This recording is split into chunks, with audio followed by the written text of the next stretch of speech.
नमस्कार सर्व सज्जन श्रोते, चिंतक, साधक हो. आज 70 ओलांडल्यानंतर अमृत अनुभव या अत्यंत अजोड अशा माऊलींच्या ग्रंथाकडे वळायची प्रेरणा त्यांच्याच कृपेने झाली आहे.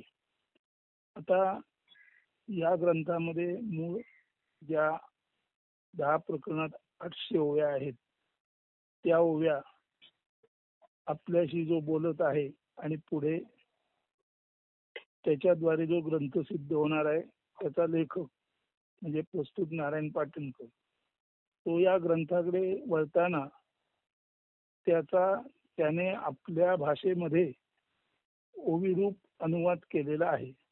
मूळ ओव्या जिज्ञासूनी आपल्या समोर ठेवून काढून पाहिल्या तरी तत्वाला बाधा न येता, परंतु थोडासा स्वैर अनुवाद यामध्ये आहे.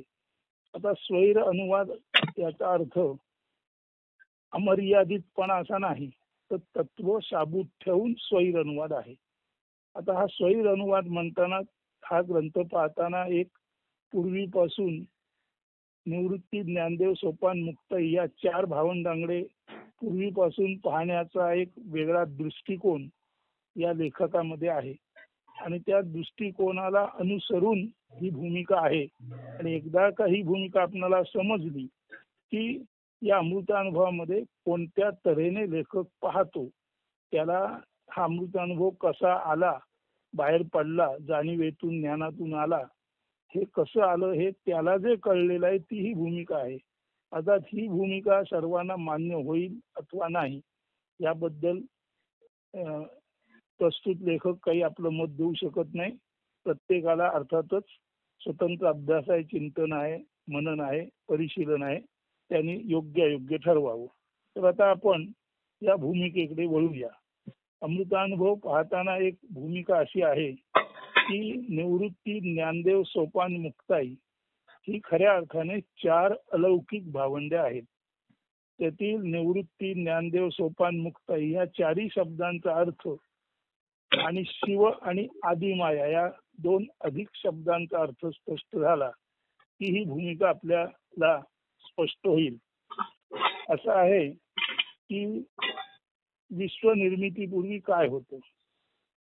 विश्वनिर्मितीपूर्वी काय होतं तर असं म्हणतात की जेव्हा काहीही नव्हतं तेव्हा सुद्धा ब्रह्म होतं. काहीही नव्हतं तेव्हा ब्रह्म होतं.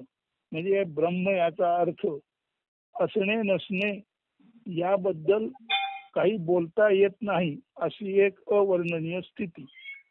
असणे आणि नसणे या पलीकडची अवर्णनीय स्थिती म्हणजे ब्रह्म. आता हे जे ब्रह्म आहे तर निर्मितीच्या अगोदर हे ब्रह्म म्हणजे वेदांनुसार तमसो गुळ म्हणजे गुडूप अंधाराची स्थिती होती. आता अंधार याचा अर्थ अंधारनी प्रकाश असा घ्यायचा नाही. गुडूप अंधाराची स्थिती, तमसो गुळ आणि गुडूप अंधाराची स्थिती म्हणजे जेव्हा कुठला जीवच निर्माण झालेला नाही तेव्हा जाणीवरूपी प्रकाश नव्हता. त्यामुळे असणे पण नसणे पण हे शब्दही नव्हते. फक्त आणि फक्त गुडूप अंधार म्हणजे ज्ञानाच्या पातळीला गुडूप अंधार होता. शक्यता अशी आहे की जग नुसतंच पृथ्वी, आप, तेज, वायू, आकाश यांनी व्याप्त असेल, परंतु शक्यता अशासाठी म्हटलं कारण जीव निर्माण झाल्यानंतर जाणीव निर्माण झाली. त्या कारणाने जाणीवेच्या पूर्वी हे जे जग होतं ते जाणतेपण आणि नेणतेपण याबाबत त्या जगाबद्दल नंतर काही सांगण्यासारखं उरत नाही. पण तेव्हा असं असण्याची शक्यता नाही की जाणीवेचं ज्ञान ब्रह्मामध्ये पूर्वीपासून असलेली माणसं होती. याचं कारण उत्क्रांतीच्या टप्प्यामध्ये माणूस हा अत्यंत शेवटी जन्माला आलेला आहे आणि सर्व जाणीवा अर्थपूर्ण मानणं हा जो माणसाचा गुण आहे तो माणूस तुलनेने अति अलीकडे आलेला असल्या कारणाने माणसापूर्वी हे जग कसं होतं कसं नव्हतं हे सांगणं शक्य नाही. म्हणून त्याला तमसो गुळ म्हणजे गुरूप अंधार किंवा कृष्णमूर्ती ज्याला नथिंगनेस म्हणतात ते म्हणतात. कृष्णमूर्ती म्हणतात एव्हरीथिंग कम्स फ्रॉम नथिंग. याचा अर्थ आहे तमोसो गुळ गुरूप अंधारातूनच नंतर सर्व उत्क्रांतीचे टप्पे आले. तर आता प्रथम आपण निवृत्ती या शब्दाकडे वळू. निवृत्ती याचा अर्थच मुळामध्ये जिथे समाप्ती आहे, संपलेपण आहे असं आहे. म्हणजे हे जे संपलेपण आहे, समाप्ती आहे, ते निवृत्ती हे नाव खऱ्या अर्थाने ब्रह्माचं आहे. आता ब्रह्माचं आहे म्हणजे काय? ते संपलेपण आहे याचा अर्थ त्यात काही नाही आहे असा नव्हे. आहे नाही कळायला लागल्यानंतर त्याच्या अगोदरची स्थिती नसणेपणाची, जाणीवेच्या पलीकडची, म्हणून निवृत्ती याचा मूळ अर्थ समाप्तीची, प्रलयाची, ब्रह्माची, नथिंगनेसची स्थिती. तर असे हे निवृत्ती दादा, असे हे निवृत्ती दादा ज्यांनी आपल्या वृत्ती पूर्णपणे आक्रसून घेतल्या होत्या, जसं कासव आपले पाय आक्रसून घेतो तसं. निवृत्ती हे जन्मालाच आले, ते वृत्तीराहित्य होऊन आले.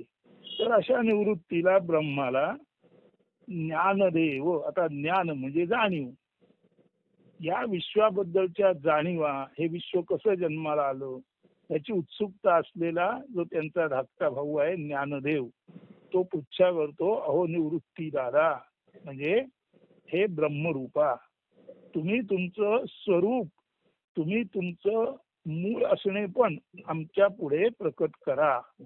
आता ज्ञानदेव, ज्ञान म्हणजे जाणीव, म्हणजे एक आहे निवृत्ती, जो नथिंग आहे, ब्रह्मासारखा आहे. याचा अर्थ सर्व गोष्टी त्याने आक्रसून घेतलेल्या आहेत, त्याला काही कळत नाही असं नाही. नाहीतर मग ब्रह्माला विचारून उत्तर कसं आलं असतं. म्हणून सर्व वृत्ती आक्रसून घेतलेला निवृत्ती जो ब्रह्म म्हणून आहे, लक्षात घ्या. त्या ब्रह्मा पुढे म्हणजे आपल्या दादा पुढे स्वाभाविकच ज्ञानदेवानी त्यांच्या धाकट्या भावाने हे ब्रह्माचं रूप, निवृत्ती तुम्ही स्वतः ब्रह्मा, तुमचं रूप आम्हाला उघड करून सांगा. म्हणून जाणीवेचा देव ज्ञानदेव त्याने ब्रह्माला म्हणजे निवृत्तीला सांगितलं, हे ब्रह्म, हे ब्रह्म हो, हे परब्रह्म हो, तुमचं असणे नसणे पण जे आहे ते आम्हाला उलगडून दाखवा. म्हणून निवृत्तींजवळ ज्ञानदेवाने पृच्छा केली की मूळ विश्वरूप जे आहे ते उलगडून दाखवा.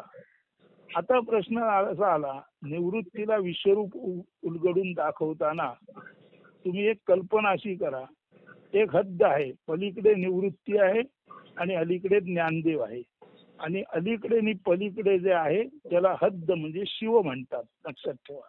म्हणून निवृत्तीला आपली हद्द ओलांडून, म्हणजे आपलं जे शिवत्व आहे ते ओलांडून पलीकडे आल्याशिवाय ज्ञानदेवांना जाणीव रूपी पसायदान देता आलं नसतं.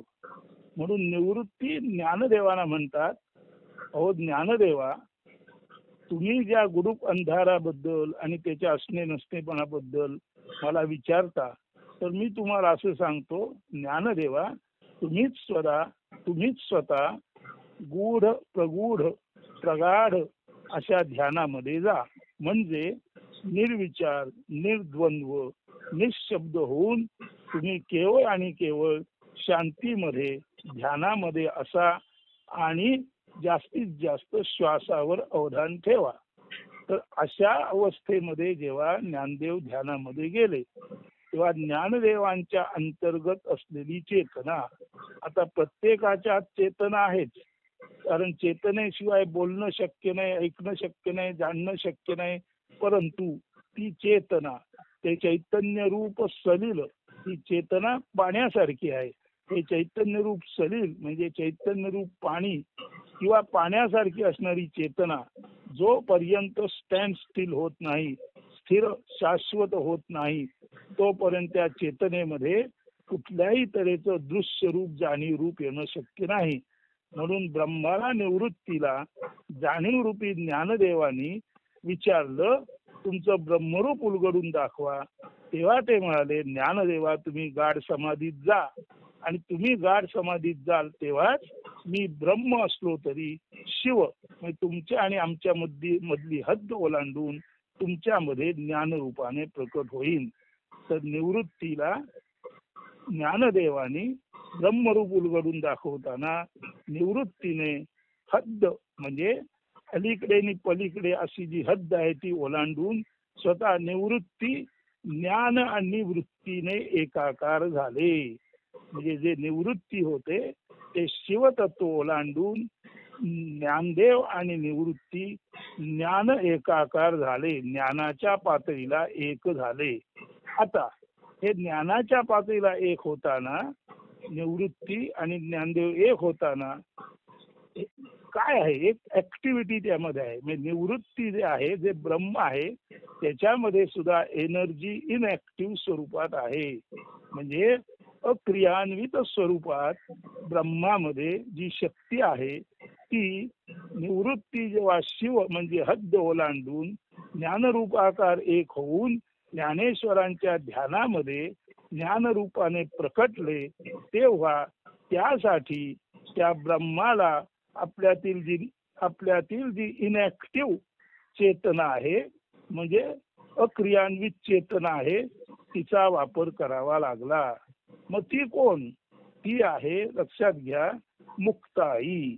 मुक्ताई याचा अर्थ आदिमाया, जी ब्रह्मामध्ये पूर्वीपासून आहे परंतु ती ब्रह्मामध्ये ब्रह्मरूप असताना इनॅक्टिव्ह होती आणि ते ब्रह्म निवृत्ती रूपे शिव म्हणजे हद्द ओलांडून ज्ञानेश्वरांच्या ध्यानामध्ये प्रकटलं तेव्हा त्याच आदिमायेला, त्याच ज्ञान रूप क्रियाशक्तीला कार्यान्वित होऊन निवृत्तीना हद्द म्हणजे शिव तत्व ओलांडून ज्ञानरूपाने ज्ञान देण्यासाठी प्रवृत्त करणारी ती आदिमाया म्हणजे मुक्ताई.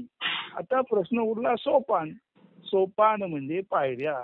म्हणजे सर्व जाणीवा ज्या आहेत आधिदैविक, आधिभौतिक, आध्यात्मिक या टप्प्याटप्प्याने पायऱ्या ज्या विकसित होतात त्या टप्प्यांना सोपान म्हणतात.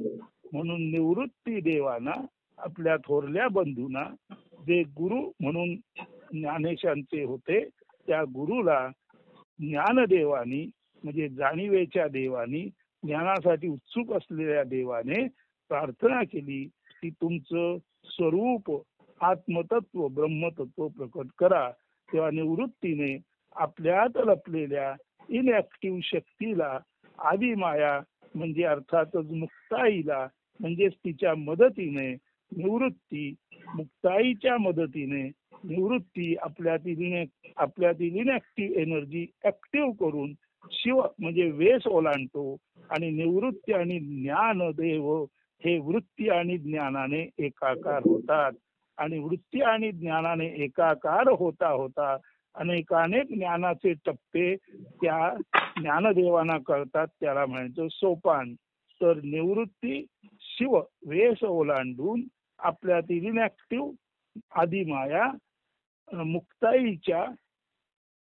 मुक्ताईला क्रियान्वित करून निवृत्ती शिव म्हणजे वेश ओलांडतात आणि ज्ञानेश्वरांच्या ज्ञानामध्ये संपूर्ण ब्रह्माचं ज्ञान नव्हे विश्व कसं निर्माण झालं हे सर्व टप्पे सोपान येतात. तर अशा तऱ्हेने निवृत्ती रूप ब्रह्मरूप गुरु तो शिव हद्द ओलांडून ज्ञानदेवांकडे आला आणि निवृत्ती आणि ज्ञान हे ज्ञान आणि वृत्ती मिळून एकाकार झाले. त्यामध्ये मुक्ताई म्हणजे इनॅक्टिव्ह एनर्जी जी आहे तिची मदत झाली आणि ती मुक्ताई ऍक्टिव्ह झाली आणि अर्थातच ती बहीण म्हणून या तिघांना लाभली. आणि उरला सोपान. तर इनॅक्टिव्ह एनर्जी ऍक्टिव्ह झाली, निवृत्ती शिव म्हणजे वेश ओलांडून ज्ञानाईमध्ये आले आणि टप्प्याटप्प्याने ज्ञान विकास जो आहे क्रमविकास आणि क्रमसंकोच पद्धतीने हे विश्व कसं जन्माला आलं हे ज्ञान त्यांनी त्याला दिलं. तर तो सोपान. म्हणून निवृत्ती ज्ञानदेव सोपान मुक्ताई. अगदी सुरुवातीला आहे ब्रह्म, धाकटी बहीण आहे ती मोक्ष म्हणूनच जन्माला आलेली मुक्ताई आहे. परंतु मोक्ष म्हणून जन्माला आलेली मुक्ताई आणि ब्रह्म जे निवृत्त आहे, या दोघांमध्ये जे नातं आहे किंवा ह्या म्हणजे सर्वात वरचं आणि सर्वात खालचं याच्यामध्ये जो संधी आहे, अंतर आहे, ते साधण्याचं काम ज्ञानदेवानी आपल्या जाणीवरूपी ज्ञानाद्वारे केलं. आणि म्हणून निवृत्त जो आहे तो एका हद्दीच्या पलीकडे तो निवृत्त आहे, त्या हद्दीवर तो शिव आहे. म्हणून निवृत्ती हा हद्दीवर आला किंवा तो शिव झाला. नंतर हद्द ओलांडून तो ज्ञानदेवांच्या ध्यानात आला आणि ज्ञानाचा विस्तार झाला. म्हणून ज्ञानदेव हे विष्णू म्हणजे निवृत्तीला, म्हणजे आपल्या मोठ्या बंधूला, गुरुला, शिवाला ज्ञानदेवानी म्हणजे विष्णूने तुमचा संपूर्ण व्याप प्रकट करा अशी प्रार्थना केली.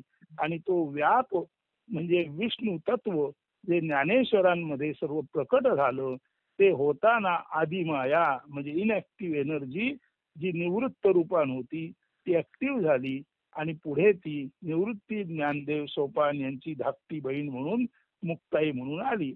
आणि सोपान म्हणजे क्रमविकास, क्रमसंकोच किंवा आधिदैविक, आधिभौतिक, आध्यात्मिक या सर्व जाणीवांचे ज्ञानरूपी टप्पे.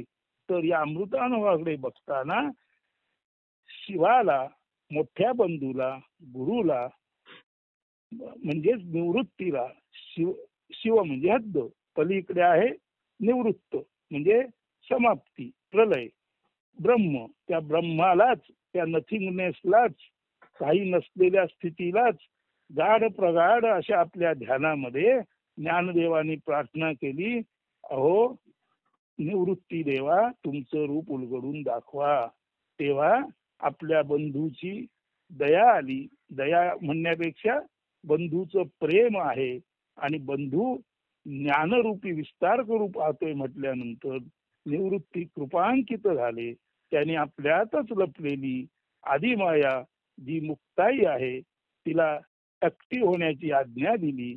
तिच्याद्वारे ते शिव म्हणून वेशीवर आले आणि ती शिव ओलांडून ज्ञान आणि निवृत्ती एकाकार होऊन वेगवेगळ्या टप्प्याने आधिदैविक, आधिभौतिक, आध्यात्मिक संपूर्ण ज्ञानाची संगती आणि सांगता ज्ञानेश्वरांना ध्यानामध्ये आली.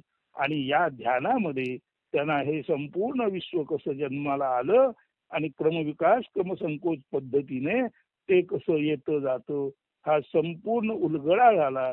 जो उलगडा आजही शास्त्रीय ज्ञानाच्या कसोटीला पुरून उरतो इतका आहे. तेव्हा केवळ आणि केवळ प्रगाढ गाढ ध्यानामध्ये, चिंतनामध्ये ज्ञानदेवाना हा जो अत्यंत अद्भुत विस्मयकारी जग निर्मिती आणि लयाचा साकल्याने एकत्वाने अनुभव आला.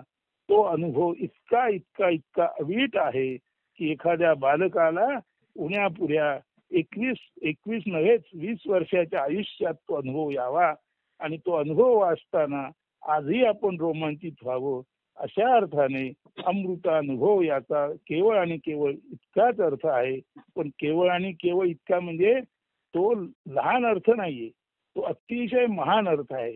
म्हणून विश्व निर्मितीचं रहस्य केवळ ध्यानामध्ये, चिंतनामध्ये उलगडणं आणि एव्हरीथिंग कम्स फ्रॉम नथिंग किंवा matter and energy creates universe या तऱ्हेच्या शास्त्रीय बैठकीचं संपूर्ण विवेचन त्यांनी आपल्या ध्यानरूपी अनुभवात किंवा ध्यानरूपी ज्ञानानुभवात त्यांनी अनुभवलं आणि तो अमौलिक ठेवा तुमच्या आमच्या पुढे ठेवला.